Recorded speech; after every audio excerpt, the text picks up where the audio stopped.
Hello everyone, अस्सलाम वालेकुम। आप देख रहे हैं नया दौर। मैं हूं तंजीला मजहर और आज मेरे साथ मौजूद है नैयर अली साहिबा, जो कि हमारे साथ हुआ करेंगी हमारे इनसाइट के हर एपिसोड में इंशाल्लाह। नैयर, कैसी हैं आप और क्या खबरें हैं और क्या हो रहा है आज इस्लामाबाद में? Thank you so much Tanzila. सब सुनने देखने वालों को अस्सलाम वालेकुम। और जहाँ तक क्या हो रहा है कि बात करें, बहुत कुछ हो रहा होता है, हर वक्त कुछ ना कुछ हो रहा होता है और यही होता है कि भाई कौन सा टॉपिक जो है वो चूज किया जाए। लेकिन मेरा ख्याल है जो असम्बलियों की तहलील और इस असम्बलियों से इस्तीफों के मामले और फिर वो जो एक बड़े घर में बड़ी बड़ी तब्दीलियां हैं, उसके हवाले से तो हम बहुत सारी बातें करते रहते हैं। लेकिन तंजीला, हम मेरा ख्याल है कि थोड़ा सा कुछ हट के बात करते हैं, वो बात जो कि होनी चाहिए लेकिन कम होती है। और बेकायदगियों की और करप्शंस की बातें जो हैं वो बड़ी बड़ी लफाजियां जो है वो हम सुनते तो हैं, लेकिन इनके ऊपर जो अमल दरामद है वो हमें दिखाई नहीं देता। जो सियासी रहनुमा है और ख़ास तौर पे अगर हम पीटीआई की बात करें तो उनके कुछ फ्लैगशिप प्रोजेक्ट्स थे जिनके बारे में हम बड़ा सुनते थे कि भाई ये वो प्रोजेक्ट्स हैं जो कि एक मिसाल हैं। और फिर उनके हवाले से जो है वो करप्शन की दास्तानें भी सामने आई और उन पर सवाल उठने शुरू हो गए ऑपोजिशन की तरफ से। उस वक्त अपोजिशन थी, अब वो गवर्नमेंट में आ गई है, पीडीएम। और फिर उस बाद अब हम देख रहे हैं कि वो जो एक प्रोसेस शुरू हुआ था कि जी नैब तहकीकात कर रही है, एफआईए तहकीकात कर रही है, और वो जो प्रोजेक्ट्स हैं जैसे बीआरटी का प्रोजेक्ट था, मालम जब्बा का प्रोजेक्ट था, और फिर बिलियन ट्री सोमनामी के प्रोजेक्ट के हवाले से जो कि एक बहुत बड़ा प्रोजेक्ट था और तहरीक इंसाफ की जानिब से इसके बारे में बहुत बात भी की गई और बहुत सारे दावे भी किए गए। लेकिन फिर अपोजिशन ने जो है वो इसके कुछ बकिए भी उधेड़े और कुछ हकाइक जो हैं वो भी सामने लाए। फिर उसके बाद अगर हम बात करें कोविड फंड की, तो उस पर भी सवालात उठना शुरू हो गए कि वो कोविड फंड आया, वो किधर गया। खास तौर पे अगर हम केपीके की बात आज हम कर रहे हैं तो जो सैलाब फंड अभी जो दावा किया गया कि 15 अरब रुपए जो है उसकी यकीन दहानियां आई हैं, और उसके हवाले से जो है वो ये कहा गया कि भाई खान साहब ने वो जो मैराथन ट्रांसमिशन है उनके नतीजे में 15 अरब रुपए जमा किए हैं। और वो जो 15 अरब हैं उसके हवाले से भी बहुत सारे सवालात उठ रहे हैं। और अब मेरा ख्याल है तंजीला, मैं जरूर चाहूंगी कि आप उसके ऊपर रोशनी डालें। जो नैब ने अभी ताज़ा तरीन खत लिख दिया है केपी के गवर्नमेंट के हवाले से और केपी के गवर्नमेंट को कि भाई वो जो बीआरटी का प्रोजेक्ट है उसके हवाले से कुछ मजीद जो है वो तहकीकात एक बार फिर से शुरू हो रही हैं और तहकीकात का दायरा कार वसी भी किया जा रहा है। तो इस पर क्या नई ताज़ा तरीन इत्तलात हैं आपके पास? अब नहीं, मेरा ख्याल है कि जो सबसे अहम बात है वो ये है कि नैब जो है वो दोबारा से एक्टिवेट हुआ है। अभी जब हम चेंज ऑफ कमांड की खबरें सुन रहे थे, उसी बीच में हम्म। नैब को याद आया कि बहुत ज्यादा, क्योंकि ये 50 करोड़, आपको पता है अब ये जो नई अमेंडमेंट आई है उसके बाद के करप्शन के स्कैंडल्स जो हैं वो टेकअप किए जा सकते हैं। तो बिलियन ट्री सुनामी की बात कर लें, बीआरटी की बात कर लें, जिसके ऊपर खैबर पख्तूनख्वा हुकूमत ने एक स्टे लिया है सुप्रीम कोर्ट से। ठीक है। बिल्कुल। और उसके बाद जो कोविड फंड है उसकी एम्बेजलमेंट की बात कर लें कि उसमें बहुत ज्यादा बेकायदगियां हैं। फिर हम्म। हेलीकॉप्टर स्कैम है। तो वन बाय वन हम एक एक की बात कर लेते हैं। अगर हम सबसे पहले बीआरटी की बात करें तो हमें याद है कि खान साहब ने जब मेट्रोज बन रही थी तो उन्होंने शरीफ बरादरान की सही चित्रोल की थी, जुबानी कलामी, हर वक्त उनके पीछे पड़े रहते थे। फिर उन्होंने खुद बीआरटी बनाना शुरू की, जिसको वो जंगला हम्म। बस बस कहते थे। फिर वो उसका वक्त ही नहीं पूरा हुआ। अब आप सोचें कि 5 साल पुराना जो रेट है मार्केट का, जो आपके टेंडर्स और आपके ठेकेदारों के रेट होते हैं, अब वो 5 साल की अब जो हालात हो हालांकि गए हैं। जो दावा था तंजीला वो 6 महीने का था कि हम 6 महीने में 6 महीने। जो है ये प्रोजेक्ट कंप्लीट कर देंगे, बीआरटी वाला। बिल्कुल। और आप सोचें कि उसमें बेकायदगियां किस लेवल की थी। एक छोटी सी मिसाल दूं फॉर एग्जांपल, कि उसमें उन्होंने सिवरेज का कोई निजाम ही नहीं डाला। फॉर एग्जांपल, एक इतना बड़ा प्रोजेक्ट है और जब बारिश आई तो वो सारा का सारा उसमें पानी खड़ा हो गया। फिर उनको याद आया कि इसमें सिवरेज का, मतलब इस तरह की वो बेकायदगियां थी। तो एक तो उसको नैब ने लिखा है, और अब नैब एक्टिव हो रही है। लेकिन नैब के ऊपर जो पब्लिक अकाउंट्स कमेटी है, जो नूर आलम साहब हैं, उन्होंने भी नैब के चेयरमैन को बुलाया और उनको कहा भाई कि आप क्या कर रहे हैं। अब नैब ने एक दफा नहीं लिखा, नैब ने कई बार लिखा है। और हम्म। नैब बार बार जो डिपार्टमेंट्स हैं, खैबर पख्तूनख्वा हुकूमत ही, उनको कह रही है भाई कि हमें हमें हिसाब किताब दें, आपने कहाँ कितना क्या खर्च किया, आपने टेंडर्स कैसे लिए, क्या पैसे हैं क्या नहीं है। और डिपार्टमेंट्स कह रहे हैं जी हमारे पास कुछ है ही नहीं। डिपार्टमेंट्स ये कह रहे हैं कि हमारे पास दे भी नहीं रहे, और जो अंदर लोगों को, वो वहां के सहाफियों को और वहां के लोगों को वो कह रहे हैं कि हमारे पास तो कोई रिकॉर्ड ही नहीं है। आप सोचें कि बिलियंस ऑफ रुपीस के और प्रोजेक्ट के वहां पे रिकॉर्ड नहीं है। बिल्कुल। और तो तंजीला, वहां पे जब थोड़ी यहाँ पर ऐड करती चलूं कि जब चेयरमैन नैब को बुलाया गया पीएससी में, तो नूर आलम साहब को जो उन्होंने ब्रीफिंग के बाद कमिटमेंट दी, उन्होंने ये कहा कि हम 6 महीने में जो है वो तमाम ये जो तहकीकात है इसको मंतकी अंजाम तक पहुंचा देंगे, और हम तमाम जो हकाइक हैं वो सामने लेकर आ जाएंगे और सजा और जजा की तरफ भी बढ़ेंगे। लेकिन जैसा कि आप कह रही हैं कि नैब के पास कोई रिकॉर्ड ही नहीं है, नैब के पास कोई तफसीलात ही नहीं है, तो उन्होंने फिर क्या आगे बढ़ना है इसके ऊपर? क्योंकि जो दूसरा केस था ना बीआरटी के साथ साथ, वो मालम जब्बा का केस था। आपको पता है मालम जब्बा में एक ऐसी कंपनी को इतनी मतलब अरबों रुपए की मालियत की वो जमीन है, जो कि खैबर पख्तूनख्वा जंग महकमा जंगलात की मिल्कियत थी, और वो उनको दे दी सैमसंग ग्रुप, जिसकी कोई उनका कोई बैकग्राउंड ही नहीं था होटल या रिजॉर्ट चलाने का, तो वो उनको दे दी गई। हालांकि जो उनका टेक्निकल, अगर आप देखें पूरा जो उनका प्रोसेस था, तो उसमें उनके नंबर भी बहुत थोड़े मिले थे।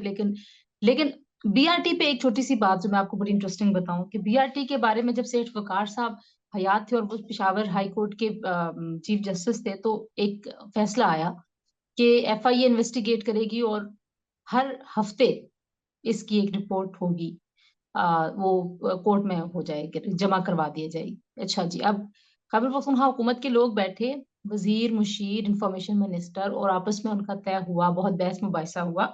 लेकिन अल्टीमेटली हम्म। उन्होंने ये फैसला किया कि हम जो हैं खुद एहतसाब एहतसाब करते हैं, करप्शन के खिलाफ नारा लगाते हैं, लिहाजा हम इसको सुप्रीम कोर्ट में चैलेंज नहीं करेंगे। वहां पे कुछ लोग कह रहे थे सुप्रीम कोर्ट में चैलेंज करें, तय ये पाया कि नहीं करेंगे। उस वक्त इंफॉर्मेशन मिनिस्टर थे अजमल वजीर साहब। तो अजमल वजीर साहब ने जी खुशी खुशी जाके प्रेस कॉन्फ्रेंस की। उन्होंने कहा जी कि हम्म। हमने ये तय कर लिया कि हम सुप्रीम कोर्ट से नहीं स्टे ले रहे इसके ऊपर, हम इस फैसले को चैलेंज नहीं करेंगे। 2 दिन बाद जब अजमल वजीर साहब अपने दफ्तर बैठे हुए थे, तो उनको किसी ने कहा कि टीवी लगा के देखें, तो खैबर पख्तूनख्वा हुकूमत ने यू टर्न, एक इसको यू चैलेंज टर्न कर आपको दिया नजर सुप्रीम आएगा। कोर्ट में, और उस वक्त से अब तक स्टे में, 2018 की बात, अब तक स्टे है। तो जो उस वक्त का इंफॉर्मेशन मिनिस्टर था केपी हुकूमत का, उसको नहीं पता था कि ये फैसला तब्दील हो चुका है। और इसलिए जो लोग थे उस सारे खांचे में मुलव्वस, उन्होंने कहा कि अजमल वजीर को बहुत शौक है एहतसाब एहतसाब खेलने का, उसको तो बीच में से निकालो ना, मक्खन में से बाल की तरह। उसको बताया भी नहीं, और उससे एक प्रेस कॉन्फ्रेंस पहले करवा ली, सो उसकी एम्बेरसमेंट तो थी लेकिन और हम उस वक्त कह रहे थे कि एक यू टर्न है, कल आप कह रहे थे हम नहीं चैलेंज करेंगे, 2 दिन बाद आप सुप्रीम कोर्ट पहुंच गए। तब से अब तक वो स्टे है। इसमें एक और इंटरेस्टिंग पॉइंट है कि अब ये हमारी जो टाइमिंग बड़ी मौजूदा, इंपॉर्टेंट है, टाइमिंग बड़ी इंपॉर्टेंट है तंजीला, के एकदम से जो है वो दस्ते शफ़क़त हटता हुआ दिखाई दिया, और फिर हम देख रहे हैं कि केसेस दोबारा से खुल रहे हैं। नहीं तो अभी इसमें देखना कुछ है। इसका आपको नजर आ रहा है, कोई वो वाली साइड नजर आ रही है कि वो भी है कि मतलब जैसे कि आपने शुरू में अपने इंट्रो में भी कहा कि तब्दीलियां आई हैं पिंडी में, और उसके बाद हम देख रहे हैं कि एकदम से केसेस खुल रहे हैं, और वो तमाम केसेस ये केसेस यकीनी तौर पर आज के केसेस तो नहीं, अक्टूबर 2017 में बीआरटी प्रोजेक्ट का आगाज हुआ था। फिर इन्होंने 6 महीने में काम मुकम्मल कर लेंगे, 6 महीने में मुकम्मल होने का सवाल नहीं पैदा होता था। फिर ये हुआ कि मुंतजमीन बदलते रहे, तारीखों पे तारीखें होती रहीं। फिर 17 जुलाई को जो है वो नैब को हुक्म दिया गया तहकीकात का, वकार मरहूम जो चीफ जस्टिस केपी के थे, केपी के हाई कोर्ट सेठ वकार, उनकी जानिब से। और फिर उसके बाद ये मुस्तकिल ये केसेस जो है वो चलते रहे। फिर वो जो है वो कोई इकदाम उठाया जाता था, फिर स्टे आ जाता था, और फिर जो है वो हुक्म कलअदम करार दिया जाता था। तो ये तो एक लंबी हिस्ट्री है, तो ये कोई अच्छा, 1-2 दिन की बात तो नहीं है। लेकिन अब अचानक से ये दोबारा से सारे केस खुल जाना, उधर तोशा खाना पड़ा है, उधर फॉरेन फंडिंग पड़ा है, जिसको वो खान साहब कहते हैं मेरा कि नहीं, ख्याल है फॉरेन कि फंडिंग कहना जो है। आप बात करिए ना नैयर, वो बड़ी इंटरेस्टिंग है, लेकिन अभी देखना पड़ेगा। अभी जो नई इस्टेब्लिशमेंट आई है, पुरानी हम्म। इस्टेब्लिशमेंट एक बहुत बड़ी रीजन थी लाडलापन, कि जिसकी वजह से ये सारी इंफॉर्मेशन होने के बावजूद देखें, वहां पे तो महमूद खान साहब के भाई ने कितना पैसा बनाया है, वहां पे आजम खान साहब किस किस चीज में इन्वॉल्व थे, वहां के हेल्थ मिनिस्टर जो है उनके ऊपर जो इल्जाम थे। और इंटरेस्टिंगली खैबर पख्तूनख्वा की हुकूमत ने खुद अपने लोगों को करप्शन पे निकाला भी था, आपको अगर याद हो तो, और जी जी पैसे बिल्कुल। पकड़े थे। ठीक है। तो इसके बावजूद कोई कार्रवाई नहीं हुई। जो इंटरेस्टिंग बात है वो ये कि वो फेडरल हुकूमत जो अभी है, और उस वक्त की वो अपोजिशन थी, चले उस वक्त तो अपोजिशन में थे, हम उनसे कहते थे भाई आप ले जाएं केस, उन्होंने कहा हम क्यों लेके जाए, हमारे पास इतने पैसे कहाँ से आए कि हम वकीलों की। अब तो वो हुकूमत में है, अब उनके मातहत है नैब।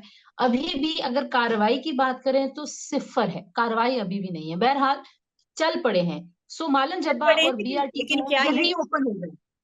रीओपन हुए हैं ये केसेस, लेकिन आपको लग रहा है कि अब जब एहतसाब की बात हो रही है, करप्शन को बेनकाब करने की बात हो रही है, और हम देखते हैं कि जो अभी जो हुकूमत की तरफ से, पीडीएम की तरफ से बार बार कोविड फंड की बात की जाती है कि कोविड फंड के हवाले से कोई एहतसाब होना चाहिए, कोई बात सामने आनी चाहिए।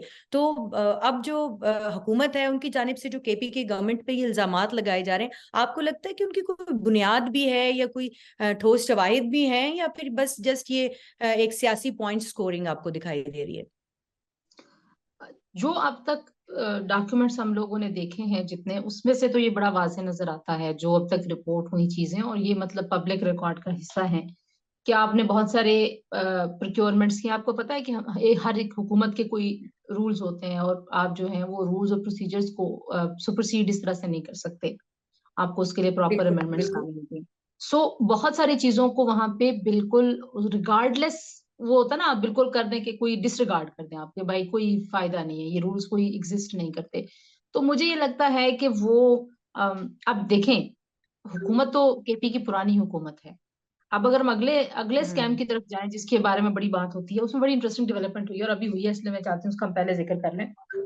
जो हेलीकॉप्टर स्कैम है, आप ये देखें कि जी जी। उसमें 1800 बंदा जो है वो हम्म। तकरीबन आप कह लीजिए कि 2014 से 2018 और उसके बाद मतलब 1800 बंदा बंदा जो है वो अनरिलेटेड उसमें जाता रहा। क्योंकि आपको पता है कि ये चीजें, मतलब जैसे वजीर आजम का जहाज है तो वो वजीर आजम या कोई ओहदे हैं जो उनके उसके उसमें लिखे हुए होते हैं कि ये लोग इस्तेमाल कर सकते हैं।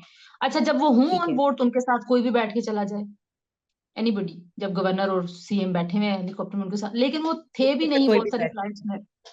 हमारे सहाफियों के भी नाम है उसमें, बाय द वे, उस कैम्प में, हम्म। कि हमारे सहाफी भी जो हैं वो उस हेलीकॉप्टर पे झूले लेते रहे हैं। 340 मिलियन का उसमें खांचा है जो खैबर पख्तूनख्वा की हुकूमत को पड़ा। अच्छा, अब इंटरेस्टिंग बात यह है कि जैसे ही यहाँ पे नैब ने शुरू किया कि हम इसको खोल रहे हैं, और पीएससी से खबरें, क्योंकि पीएससी तैयारी पकड़ ही है कि इसके ऊपर जरा टाइट किया जाए इनको, तो उन्होंने एक हम्म। अमेंडमेंट ले आए। वो एक रेजोल्यूशन आज पास की गई है खैबर पख्तूनख्वा असेंबली में कि भाई आप उसकी जवाबदीद है, जो खैबर पख्तूनख्वा की हुकूमत और सीएम है, हाँ हाँ। वो वो नहीं। और ये हम दिखाते भी हैं जो उसका ड्राफ्ट, उस ड्राफ्ट में लिखा हुआ है। अच्छा, हाँ, वो तो जा सकते हैं हुकूमत के एक्सपेंस के ऊपर। अच्छा, वो एडवाइजर और मिनिस्टर्स भी जा सकते हैं अगर उनके साथ जाएं, उसके अलावा जाए। आखिर उन्होंने कहा कि जो प्राइवेट लोग हैं वो भी जा सकते हैं। और आप सोचें ये कब से कर रहे यानी हैं ये। यानी मेहमान जो हैं वो सारे सफर कर सकते हैं, अभी वो उनकी जाती सवारी जी। है, उनको और अलॉटेड मैं सवारी है, उन्होंने उसको बकायदा अमेंडमेंट करके जो है वो सामने लेकर आए हैं। नहीं, और आपको पता है ये कब से इसको रेगुलराइज करने की कोशिश कर रहे हैं, मतलब वो कह रहे हैं जी कि any aircraft helicopter of government subject to availability and with the prior approval of the chief minister be used for private purposes on payment of charges. आप भी मतलब ये एक बीच में नई बात लेके आ गए हैं कि वो कह रहे हैं, कह ये रहे हैं कि हाँ, जो हमारा नुकसान हुआ है, अब अगर हमसे कोई एयरक्राफ्ट लेगा तो हम उससे पेमेंट ले लेंगे। और ये बिल्कुल वैसी तो पेमेंट किराए होगी के लिए जैसे। दस्तयाब है, मतलब ये बात है कि किराए हाँ। के लिए भी दस्तयाब होगा, अगर किसी ने हेलीकॉप्टर किराए पर हासिल करना है तो वो केपी के गवर्नमेंट के जो हेलीकॉप्टर्स हैं उनको इस्तेमाल कर सके। 9 करोड़ रुपए की रिकवरी की बात जो है वो सामने आ रही है। अच्छा, ये सुने और ना, 1802। all official journeys and exertions so carried out and undertaken on any aircraft helicopter of government by the chief minister, any minister, advisor, special assistant to chief minister, public servant, government servant, any of his support staff, other individuals and on and from 1 नवंबर 2008 मतलब से। कोई हद नहीं है, वो जिसको जिसको nominate कर दें वो सफर कर सकते हैं। नहीं, और ये ये बाकायदा जो कह रहे है ये कानून हैं साजी नहीं, करके। ये सुने ये रेगुलराइज कब से कब तक कर रहे हैं, ये कर रहे हैं जी नवंबर 2008 से 2022 तक। ठीक है। सो आप कुछ नहीं पूछ सकते कि जो उससे पहले हो गया। सो आप, ये बड़ी इंटरेस्टिंग चीज है। अच्छा, सबसे जो इंटरेस्टिंग बात है वो ये कि हमारी जो मरकजी हुकूमत है वो मुझे इंटरेस्टेड नहीं नजर आती। उनको ये स्टे तुड़वाने के लिए चला जाना चाहिए था। अब जब आ गए आप लोग, तो हाँ आप हाँ। लोगों ने ये भी फैसला कर लिया कि आपने रहना है, तो आप जाएं, स्टे तो तुड़वाएं ना। बीआरटी के स्टे के ऊपर कुछ सवाल करें, कुछ सुप्रीम कोर्ट में कुछ दरखास्त डालें, हो सकता है आपकी दरखास्त इस दफा सुनी जाए।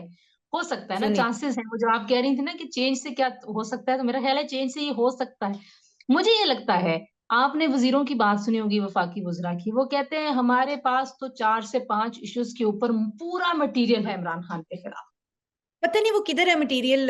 तंजीला, जितने अभी तक केसेस हैं, मुझे हमेशा से इस बात पे बड़ी तकलीफ होती है कि आप भी सारा वक्त ये देखती हैं, मैं भी सारा वक्त, चाहे हम कोर्ट में हैं, चाहे हम जो है वो मुख्तलिफ एजेंसीज को कवर कर रहे हैं, मतलब मुझे बड़ी तकलीफ होती है इस बात की कि आपके पास सबूत नहीं है, आप इल्जामात लगाते हैं, 4-4 साल 5-5 साल इल्जामात लगाते हैं, कोई केस किसी के खिलाफ कर देते हैं। अब ये देखें ना, नायब एहतसाब अदालत में चक्कर लगाने वालों के बड़े बड़े नाम हैं, साबिक वज़ीर आज़म चक्कर लगा रहे हैं, जरदारी साहब चक्कर लगा रहे हैं, और जितने बड़े बड़े लोग हैं वो सब चक्कर लगा रहे हैं। लेकिन अभी तक इमरान खान साहब के जो 4 साल थे उनमें कुछ प्रूव नहीं हो सका। आखिर में वो केसेस मोस्टली जो है वो खत्म हो गए, बल्कि तकरीबन तमाम ही खत्म हो गए। तो पैसा अवाम का जाया किया जाता है, इंफ्रास्ट्रक्चर जाया किया जाता है, हाँ, उसके इन बाद दावे, इन जैसे केसेस अभी भी गवर्नमेंट, अभी भी इन तंजीला केसेस गवर्नमेंट की यही वो दावे कहानी कर नहीं रही होगी, इन केसेस की वो कहानी नहीं होगी, क्योंकि इन केसेस में एक्चुअली बहुत ज्यादा मिस एप्रोप्रिएशंस हैं, जिसको कहते हैं ना हम, बेजाब्तगियां हैं और बेकायदगियां हैं। अब है, आप बेकायदगियां और बेजात। रूल्स को तोड़ने को तो आपने सुना होगा ना, वो जब एफिडेविट वाली बात हुई थी, खान साहब ने, उन्होंने कहा कि एफिडेविट देना और वो बयान हल्फी देना और वो उसमें फर्क होता है। सो पीटीआई वाले ले आएंगे कि अच्छा रूल्स को तोड़ना तो हलाल होता है, कानून तोड़ना एक मुख्तलिफ चीज, आई नो कि वो इस तरह की लॉजिक्स लेके आएंगे। लेकिन जो कंक्लूड करने से पहले जो एक और बात नहीं हमें करनी लेकिन चाहिए, वो वो ये सैलाब है। फंड कंक्लूड ना करें आप, थोड़ा सैलाब फंड के ऊपर तो आए कि अब वो सैलाब फंड, वो जो 15 अरब रुपए जो है वो उनका दावा किया अच्छा, गया था, सैलाब फंड में यकीन मैं आपको दहानियां एक कराई इंटरेस्टिंग गई बात थी, वो बताती हूँ। किधर गया? सैलाब फंड से पहले एक और इंटरेस्टिंग बात बताती हूँ। खैबर पख्तूनख्वा की हुकूमत ने जो हम्म अपना एस्टिमेट दिया, मतलब जो उनको डीसीज ने हम्म रिपोर्ट्स दी, वो उन्होंने एक्यूमुलेट किया सारा, और उन्होंने जो डैमेजेस का एस्टिमेट दिया, आई थिंक वो पता नहीं कितने बिलियंस, 4 बिलियन समथिंग कुछ उनका था, डॉलर्स का। तो ऐसे उसको लग रहा था, वो इतना एग्जेजरेटेड था कि उन्होंने कहा भाई हम्म ऐसे लग रहा है जैसे पूरा खैबर पख्तूनख्वा बह गया है, मतलब वो इतना इतना एग्जेजरेटेड था। फिर इन्होंने कहा हम्म कि इसको रीवैल्यूएट करो, इसको थोड़ा करो, क्योंकि हमें डोनर्स ने एक तो पैसे नहीं देने, उनको पता चल जाना है हम्म कि हम तो पूरे केपी के पैसे मांग रहे हैं। दूसरा ये कि हम ब्लैक लिस्ट भी हो सकते हैं, वो हम वैसे हम फिगर्स ढूंढ के आपको बताती भी हूँ कि वो कितने फिगर्स का था। जो और इंटरेस्टिंग इसमें बात है कि खैबर पख्तूनख्वा हुकूमत के पास इस वक्त नहीं है पैसा देने के लिए तनख्वाहें अपने सरकारी मुलाजमीन को, लेकिन वो क्या कर रहे हम्म हैं, वो ये कर रहे हैं कि उन्होंने जो अ, अ, होता है, जो फंड था डेवलपमेंट का, जो एनुअल हम्म। डेवलपमेंट फंड होता है, उसमें से उन्होंने डाइवर्ट कर दिया है फ्लड्स के विक्टिम्स के लिए। तो मैं ये कह रही थी कि उन्होंने जो एनुअल डेवलपमेंट फंड है उसको वहां पे उधर डाइवर्ट कर दिया है, लेकिन अब ये जो हमने हेलीकॉप्टर वाली अमेंडमेंट्स करी हैं उसके इसी इसी में आप अगर देखें तो वो अपने वजीरों की और उनकी तनख्वाहों का भी वो कर रहे हैं कि हमारी तनख्वाहें और हमारे अच्छा। पर्क्स एंड प्रिविलेज ज्यादा होना चाहिए। लेकिन जो ज्यादा बुनियादी सवाल है नहीं है, वो कई बार मैंने पूछा है बहुत सारे लोगों से पीटीआई के, भाई जो खान साहब ने इकट्ठे किए थे पैसे वो किधर गए?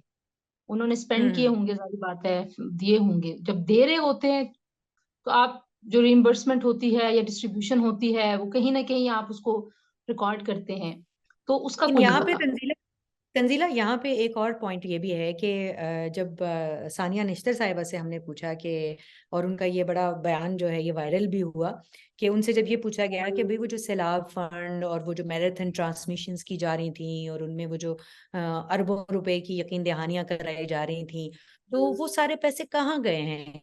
कि गवर्नमेंट की ये जो तनख्वाहों की अदायगियों के हवाले से और पैसे ना होने के हवाले से, फंड्स ना होने के हवाले से जो है ये जो खबरें गर्दिश कर रही हैं, तो वो सारे फंड कहाँ गए हैं? क्योंकि अगर वो फंड इस्तेमाल नहीं होंगे तो जाहिर है अभी केपीके में जो असरात हैं सैलाब के, और जिस हद तक हैं वहां पर जो है वो दोबारा एक मेरे ख्याल में जिंदगी वहां पे शुरू करने के लिए और दोबारा वहां पे बहाली का जो अमल है उसको शुरू करने के लिए पैसे तो चाहिए। तो जब उनसे ये सवाल किया गया तो उनका जवाब ये था कि 15 अरब रुपए का जो दावा था वो असल में जो है वो जो पेमेंट्स है वो नहीं हुई, तो जो यकीन दहानियां थी वो सिर्फ यकीन दहानियां थी, वो टीवी के ऊपर जो है वो बड़ी बड़ी डब्बे घुमाए जा रहे थे और ट्रांसमिशन चलाई जा रही थी, वो और फिर प्लेजेस उसके बाद थी ना, प्लेजेस ऑनलाइन, थी। तो वो सिर्फ 4 से 5 अरब रुपए जो है वो वसूल हुए हैं। अब वो 4 से 5 अरब रुपए जो है वो यकीन ऑडिट का सिलसिला जो है वो है, और उस ऑडिट के सिलसिले में वो 4 से 5 अरब रुपए कहाँ इस्तेमाल हुए उसका जाहिर है प्रोसीजर्स हैं, उस प्रोसीजर्स को अडॉप्ट करके ही उन 4 से 5 अरब रुपए जो है उनके इस्तेमाल को भी जस्टिफाई करना होगा, और उसकी अच्छा हमारी, जस्टिफिकेशन के बगैर बात नहीं बढ़ेगी। हाँ, और हमारी सबकी क्योंकि बहुत ज्यादा तवज्जो है कि असेंबलियां टूटेंगी नहीं टूटेंगी, जो कि नहीं टूटेंगी, हमारे पास इंफॉर्मेशन है कि नहीं टूटेंगी। परवेज इलाही साहब ने भी बता दिया, अब तो खैर उन्होंने पब्लिकली भी बता दी, पहले उन्होंने खान साहब को कन्वे कर दिया। खैबर पख्तूनख्वा की असेंबली के हवाले से लेकिन बड़ी इंटरेस्टिंग इन्फॉर्मेशन है। ये तीन खैबर पख्तूनख्वा, तीन तीन खैबर, महीने तक आए तंजीला, वो ये तो नहीं कह रहे, वो कह रहे हैं सिर्फ मार्च तक रुक जाएं, प्लीज मार्च तक रुक जाएं, बस मार्च तक नहीं जाना, उसके बाद चले जाइएगा। तो उसमें क्या बीच में वो साइंस है? मार्च तक जो है वो अपने फंड्स जो उन्होंने प्रोजेक्ट्स खोले हुए हैं वो होंगे। अच्छा, लेकिन खैबर पख्तूनख्वा की हुकूमत और वहां की जो पॉलिटिकल पार्टी है पीटीआई के अंदर, उन्होंने ये कहा जी कि आप ले लें गारंटी पंजाब वालों से, पंजाब वाले तोड़ हम्म। देंगे तो हम भी तोड़ देंगे। लेकिन जो बाकी ऑन ग्राउंड जो हमारी, क्योंकि तवज्जो इधर है, जो खैबर पख्तूनख्वा में एक बहुत बड़ा एक जो क्राइसिस है वो इकोनॉमिक तो है ही। खान साहब ने हम्म। बाजवा साहब के होने तक ये इंस्ट्रक्शंस दी थी अपनी पूरी हुकूमत के मिनिस्टर्स को, एडवाइजर्स को, और जो एडमिनिस्ट्रेशन के लोग थे, कि आपने ना तो इस्टेब्लिशमेंट से रब्ता करना है, कोई बातचीत करनी है, ना कोई Yeah. आपने कॉर्डियल वर्किंग रिलेशनशिप रखना है, ना ही आपने हुकूमत से रखना है। तो अब आप हाँ ये हाँ, देखिए कि वो सीसीआई की मीटिंग में नहीं आते, वो उनको वजीर खारजा की शक्ल नहीं पसंद, शहबाज शरीफ उनको नहीं पसंद, बिल्कुल। और अब वो आके प्रेस कॉन्फ्रेंस कर देते हैं कि वफाक ने हमारे फंड रोके हुए। सो वो बल्कि जो एक दो वर्किंग दिन पहले, रिलेशनशिप है वो बिल्कुल कट ऑफ है। बल्कि परसों जब राना सनाउल्लाह की प्रेस कॉन्फ्रेंस थी, आई वाज सिटिंग देयर, तो मैंने उनसे ये सवाल भी किया था कि जी जी, मैंने उन्होंने सुना। खुद ये शिकायत की दौराने वो जो प्रेस कॉन्फ्रेंस थी, तो मैंने उनसे ये सवाल भी किया कि भाई वो वज़राए आला जिन आप मुज़ाकरात की बात कर रहे हैं, तो उनसे मुज़ाकरात कैसे होंगे? वो आपकी मीटिंग्स में आना पसंद नहीं करते, वो जो काम है जरूरी है, जो ऑफिशियल एक रिक्वायरमेंट है, उसके लिए भी वो आपके पास आना पसंद नहीं करते, तो आप मुज़ाकरात किसके साथ करेंगे? क्या हवाओं में करेंगे? क्या फिर उसके लिए भी थर्ड पार्टी इस्तेमाल होगी? तो वो उनका यही था कि वो लोग नहीं आते, उनके उनकी तरजीहात अलग हैं, उनके मामलात अलग हैं। लेकिन मेरा ख्याल है कि जहां पर तंजीला जो अवाम है उनकी बात हो, तो मेरा ख्याल है कि तरजीहात को साइड पे रख के ज्यादा जरूरी बात यह है कि अवाम के मफाद के लिए कहीं किसी एक पॉइंट पर इकट्ठे हो जाए, उनके वोट के साथ आते हैं, उनके वोट अपनी आसानियों के लिए, देखें ना मैं कानून एक छोटी साजियां सी, हो मैं रही आपको एक हैं। छोटी सी और बात बताती हूँ। ये अवाम के मफाद से बढ़ के ये है कि ये आपकी कॉन्स्टिट्यूशनल ड्यूटी है। आप एक जी कॉन्स्टिट्यूशनल बिल्कुल फ्रेमवर्क के बिल्कुल, आईनी तहत एक जिम्मेदारी। सूबे में हुकूमत है, आप एक फेडरेटिंग यूनिट का हिस्सा हैं। या आपके अब्बाजान की कंपनी तो नहीं है कि आप कहें कि मैं अब मेरी मर्जी में जीएम बनूंगा, मेरी मर्जी में चेयरमैन बन जाऊंगा। ये ऐसे नहीं है। ये सूबा पाकिस्तान का सूबा है, और वहां पे जो लोग बैठे हुए हैं वो आईनी तौर पर पाबंद हैं इन तमाम मामलात में सीसीआई जैसे फोरम्स के ऊपर आने के। इतना डिसरिगार्ड करती है पीटीआई कानून को, आइन को। मैं ये नहीं कह रही कि बाकी सारी जमातें जो है वो 100% उनके नंबर्स हैं, लेकिन जितना डिसरिगार्ड मैंने रूल्स को, प्रोसीजर्स को, और आइन को, कानून को पीटीआई को करते हुए देखा है अपने सहाफती करियर में, मैंने किसी और जमात को। और वो इस वजह से कि खान साहब इन चीजों को बहुत कैजुअल लेते हैं। उनके लिए कानून भी खान साहब है, उनके लिए आइन भी खान साहब है, उनके लिए रूल्स प्रोसीजर सब कुछ खान साहब है। लेकिन एक जो बड़ा चैलेंज खैबर पख्तूनख्वा की क्यों हम बात कर रहे हैं, तो एक और चैलेंज जिसकी तरफ हम आखिर में बात करते हैं, वो सिक्योरिटी की सिचुएशन है। भाई, पुलिस वालों के पास पैसे नहीं बहुत है। फ्रेंड। जो हम्म। इन्होंने ट्राइबल एरियाज में पुलिस भेजी है, वो बेचारे बहुत बुरे हाल में हैं, फ्रंट लाइन पे वो हैं। खैबर पख्तूनख्वा की हुकूमत ने अभी तक टीटीपी को कंडेम नहीं किया। जो अटैक्स हुए आपने कोई मजम्मत नहीं देखी होगी। वहां पे कौन बिल्कुल नहीं अमन के की। लिए खड़ा है? पीटीएम खड़ी है, एएनपी खड़ी है, बाकी जो जमातें हैं, पीपल्स पार्टी के लोग, वो सब लोग, और आम लोग खड़े हैं। आम लोग जो हैं वो सिक्योरिटी की सिचुएशन में खड़े हो रहे हैं, बहादुरी से लड़ रहे हैं। लेकिन खैबर पख्तूनख्वा की हुकूमत का अगर आप ऑफिशियल वर्जन देखें तो वो मिसिंग है बीच में से, और वो नहीं है। भत्ता बढ़ गया तो है, तंजीला पिशावर तंजीला में अगर वो क्राइम रेट बढ़ गया है। इसके ऊपर अगर वो बात करने के लिए भी तैयार नहीं है, और अभी तक हमने, जैसे हम तो मजम्मती बयान किया, हम एक बहुत ही उस बात की बात कर रहे हैं कि वो तो वैसे ही लोग कर देते हैं, लेकिन अगर आपको माजी से थोड़ा सा हम सबक सीखें, तो जब शुरू में खान साहब भी जो है वो, उनके बारे में भी ये कहा जाता था कि भाई आप तालिबान की मजम्मत करें, आप तालिबान के बारे में जो है वो कुछ बयान दें, तो वो नहीं दिया करते थे।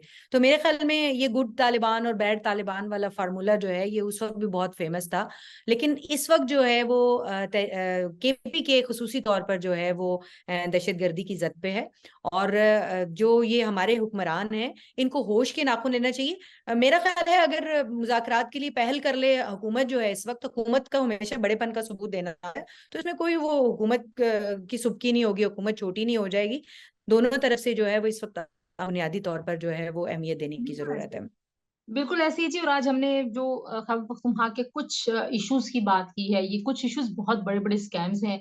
और अगर वाकई चाहते हैं मौजूदा हुक्मरान जो वफाक में बैठे हुए हैं कि वो साबित करें कि इमरान खान साहब की जो साफ चली शफाफ चली जमात है, उसने पीटीआई ने मतलब खैबर पख्तूनख्वा में इतने सालों में क्या किया, पुलिस रिफॉर्म्स का क्या नतीजा निकला है, क्यों।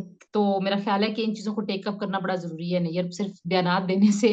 और जैसे हम खान साहब को कहते थे कि भाई आप तो लोग आके अरबों खरबों की करप्शन की बात करते हैं, फिर आप साबित नहीं कर सकते, तो सेम गोज फॉर आई साबित थिंक नहीं कर सकते पार्टी हैं। In the federal. But thank you for watching us. बहुत शुक्रिया सबका। और तंजीला, मेरा ख्याल है कि ये जो आउट ऑफ बॉक्स टॉपिक्स हैं ये ज़रूर आने चाहिए, क्योंकि एक तरह की डिस्कशन हो रही होती है और बहुत सारे नाज़रीन जो हैं वो इस तरह की जो मौज़ूआत हैं उनमें दिलचस्पी रखते हैं, और इस तरह के मौज़ूआत बिल्कुल। ज़रूर डिस्कस होने चाहिए। थैंक यू जी। आज हमने खैबर पख्तूनख्वा की कुछ करप्शन के जो स्कैंडल्स हैं उनकी कुछ आपको लेटेस्ट अपडेट्स दिए हैं, और बाकी सूबों में भी अगर कोई ऐसे स्कैंडल्स होंगे तो ज़रा उन पर भी बात करेंगे। सो हमने हमने पर्टिकुलरली पीटीआई को सिर्फ इसलिए चुना है कि ये मामलात अभी सरफेस करेंगे कुछ दिनों में, आप देखेंगे। और अगर मौजूदा एस्टेब्लिशमेंट की तरफ से वाकई ये साबित हो जाता है कि वो न्यूट्रल है और वो खान साहब की सरपरस्ती नहीं कर रहे, और खान साहब उनके लाडले नहीं है, तो वी माइट किसी सी की सरपरस्ती नहीं serious करे, मेरा serious ख्याल है। serious actions serious actions on these issues. So thank you for watching us. Good night everyone. Khuda Hafiz. Khuda Allah Hafiz, Nayyar. हाफिज़। Bye bye. अल्लाह हाफिज़।